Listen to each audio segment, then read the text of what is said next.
Today we are going to be looking at types of negative people we meet every day. You see, all of us have been conditioned to perceive and act in a certain way. The way we perceive people to be negative or toxic underline the pain and trauma that these people have undergone. Their actions may not be intentional. It could be that they don't know what to do with the leftover of the pain in their heart. So they look for the next target to dump the pain on. In today's video, we are going to be looking at different kinds of people we encounter in our lives and how to deal with them. So we must have a deep understanding of the fact that these people carrying this burden around them may not really be doing what they are doing intentionally. It could be that they are fighting a bigger demon within. So each time they see somebody who seems to be happier than they are, they vent their anger and frustration on that person. So when you have this understanding, you will react less harshly and less judgmental.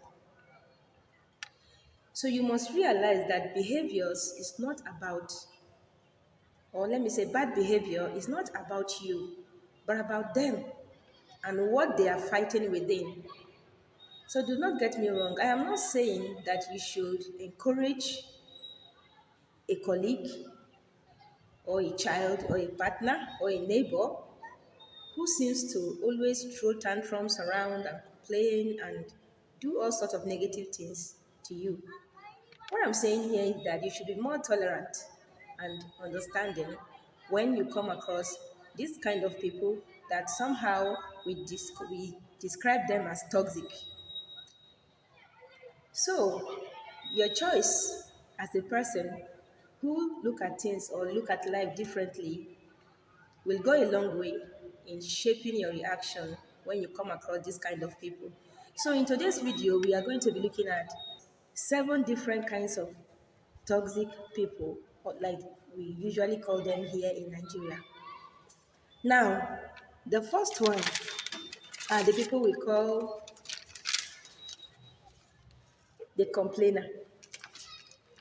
The complainer are these kind of people that look at tasks that are being given to them as a burden.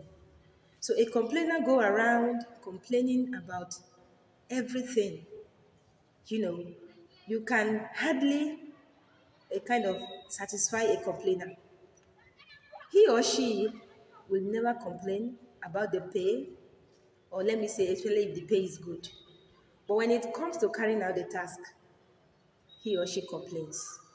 This kind of people will complain to the extent that they will choke you to death with their complaints. Why? Because they don't want responsibility. Like they want the cash, they don't want the task. So when you come across this kind of people, they can sap your energy, they can drain you mentally. Because the more you try to concentrate on your job, they the more they throw tantrums around, they look for fault in everything. So when you come across this kind of people, it is left for you to know how to deal with them. One thing a complainer hates is when you tell them be positive, everything will be fine. They don't like it. But what you should do as a person is you try to kind of excuse yourself. And mind you, complainers don't like it when you a kind of distance yourself from them. They don't like it. So this is one example of negative kind of people that we have in our workplaces.